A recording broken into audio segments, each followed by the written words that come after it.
Greetings and salutations. Welcome to another episode of 365 Days of Gaming. I appreciate you taking out time to check out this video.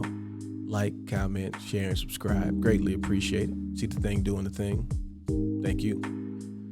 Now, today's game is a game that I often get pushback on about the game. Now, I'm not saying the game is like perfect or even great, but I thought it was really solid. I thought it was very underappreciated. I'm talking about Marvel Nemesis, Rise of the Imperfects. That's right. We're going to talk about it. I want to talk about it. Now, if you do not know what I'm talking about, this was a game that came out 2005, PS2, Xbox, GameCube, and it was a Marvel fighting game, but not a traditional fighter. Now, you got to understand something. There's context here. We were very starved after Marvel vs. Capcom 2, okay? As much as people played that, at EVO for 15 years, in the streets, we were not. All right, we wanted the next one, we wanted the new one, and we weren't getting it. So, whatever was going on legality-wise and all of that, we didn't know, we didn't care. We just know we didn't get another Marvel vs. Capcom until 10 years later.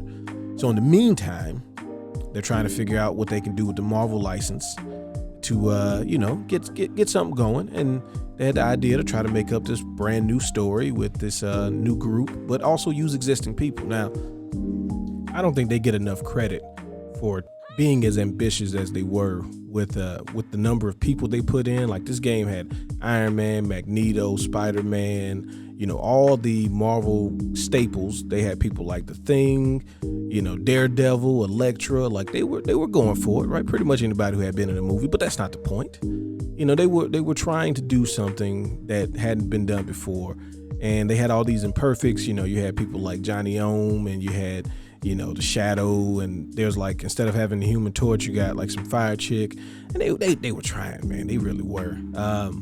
But I also think that people weren't ready for it. Now, there were some things that were questionable. The battle system isn't what I would want from a Marvel fighting game, because it's like, it always reminded me of when you played Double Dragon 1 on the NES. And Double Dragon 1 has a 2-player mode. It is not going through the game as buddies.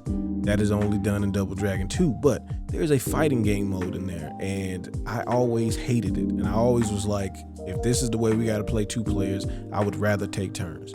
And it's because it's a beat 'em up fighting system, and they tried to put a fighting game into it. That's probably the biggest issue with this game, but doesn't mean it's bad. It's got a story mode, and the beat 'em up mechanics work pretty decent for the most part, and most of the characters play differently. Like, the melee characters play differently from the ranged characters. You can see and feel the difference in how they play.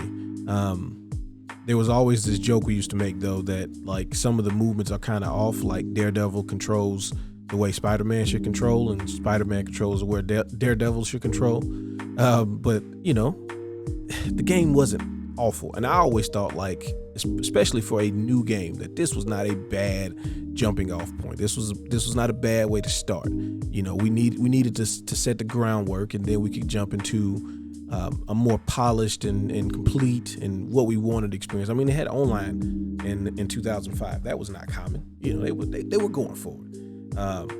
But people just they just wrote the game off as awful, and nobody liked it, and nobody wanted to play it, and I wanted to play it, but nobody wanted to play it with me, and that kind of didn't feel great.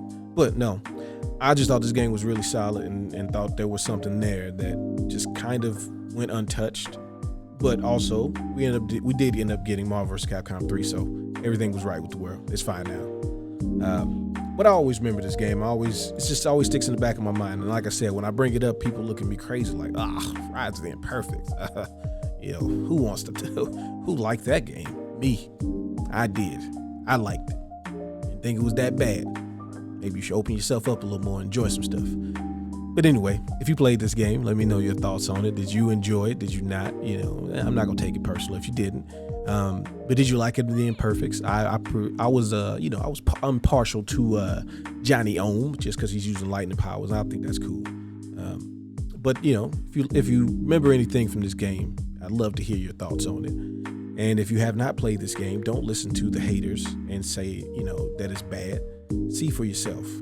As always, I appreciate you checking out this video. And I hope you enjoyed it. Hope y'all are having fun, being safe. Peace.